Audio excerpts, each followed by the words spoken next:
गंगा दशहरा की इस पावन तिथि के दिन गंगा जी में स्नान करना बेहद कल्याणकारी है। गंगा दशहरा पर मां गंगा का पूजन अखंड पुण्य दिलाता है। मान्यता है कि गंगा दशहरा पर गंगा स्नान और गंगा पूजन व्यक्ति के मोक्ष का कारक बन जाता है। तो चलिए अब आपको बताते हैं मां गंगा के अवतरण की कहानी।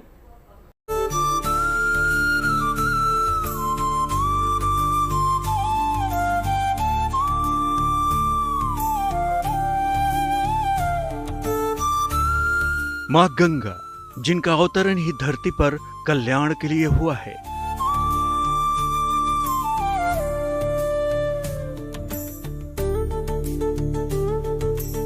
एक राजा के पुत्रों के उद्धार के लिए हुआ।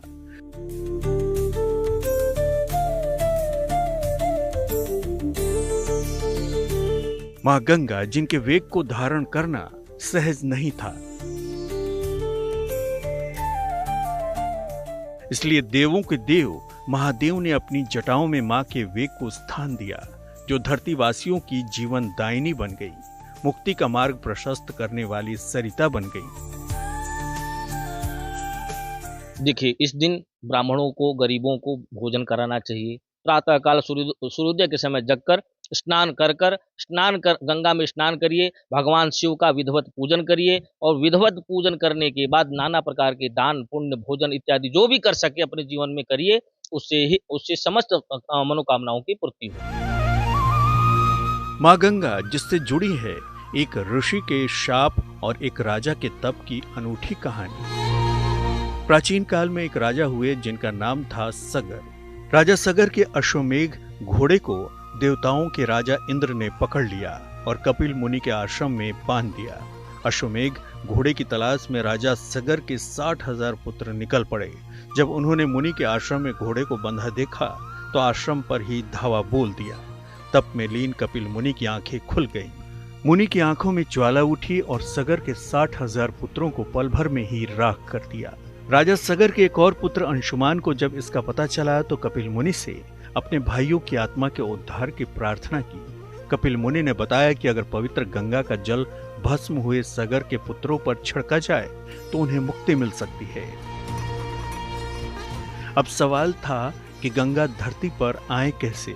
गंगा की धारा इतनी तेज थी कि उनके सीधे धरती पर आने का मतलब था तबाही। अंशुमन के पोते राजा भगीरथ ने अपने पूर्वजों की आत्मा की शांति के लिए तपस्या करने का बीड़ा उठाया।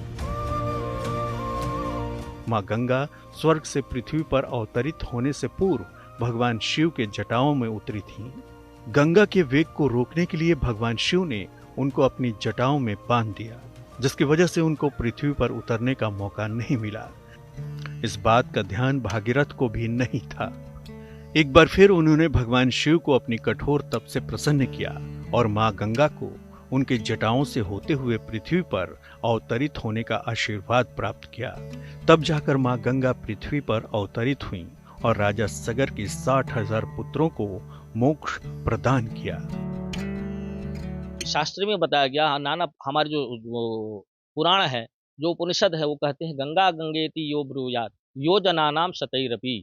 कहते हैं जिसको गंगा नहीं मिलता है, जो राजस्थान में रहने वाले हैं उनको गंगा कहाँ से मिलेगा, जो बेंगलोर में रहने वाले हैं उनको गंगा कहाँ से मिलेगा, लेकिन जो दूर रहने वाले हैं उनको कहते हैं गंगा गंगेति यो ब्रूयात यो जनानाम सतैरपि। जो 100 योजन दूर रहने वाला है वो गंगा गंगा गंगा शब्द का उच्चारण कर लेता है, उसको भी गंगा उसी प्रकार प्राप्त हो जाती है। जो गंगा स्नान करने का जो फल प्राप्त होता है, उस गंगा शब्द का उच्चारण करने से उसको गंगा जी की प्राप्ति हो जाती है। भागीरथ आगे आगे जा रहे थे और गंगा उनके पीछे पीछे चल रही थी। राजा भगीरथ पतित पावनी को गंगोत्री से लेकर गंगा सागर तक गए। यहाँ उन्होंने कपिल मुनि से विनती की कि वो अपने श्राप से मुक्त करें। गंगा की अमृत धारा भगीरथ की कठोर तपस्या का फल थी। मोक्षदायिनी मां गंगा को धरती पर देखकर महर्षि कपिल प्रसन्न हुए। उन्होंने सगर पुत्रों को अपने श्राप से मुक्त कर दिया।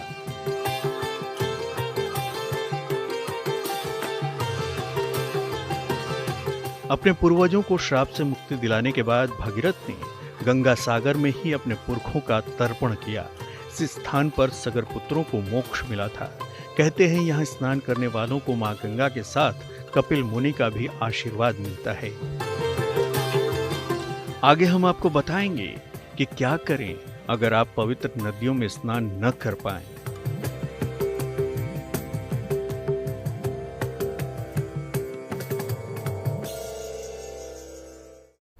गंगा जल को शास्त्रों में जितना पवित्र माना गया है उतना ही शक्तिशाली भी माना गया है।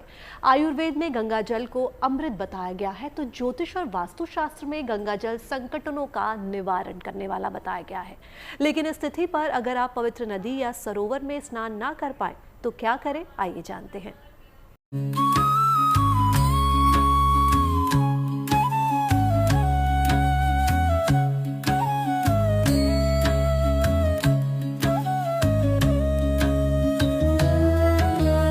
गंगा दशहरा पर गरीबों को दे दान।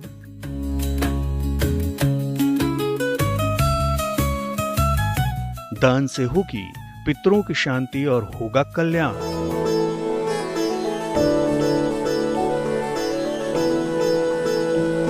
हिंदू धर्म में गंगा स्नान और दान का हमेशा से महत्व रहा है।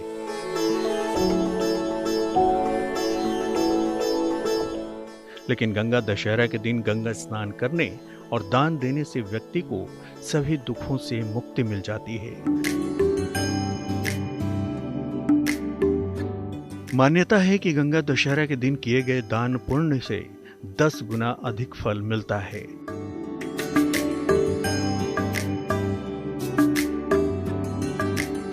गंगा दशहरा पर गंगा नदी में दीप दान करना चाहिए।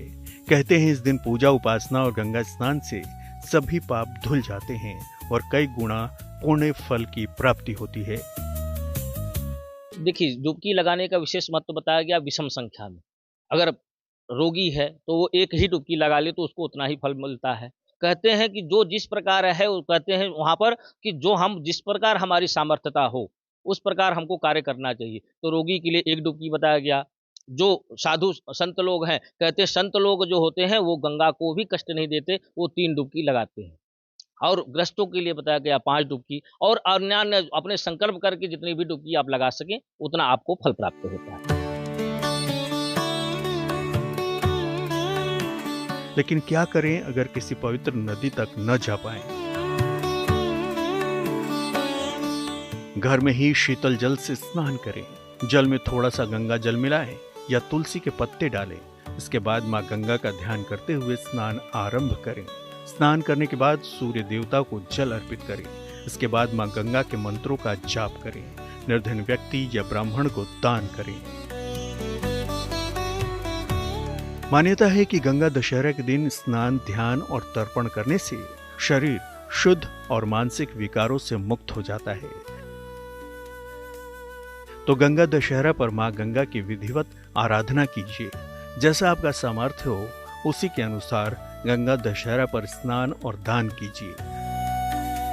मां गंगा की कृपा से आपके सभी पाप दोष धुल जाएंगे।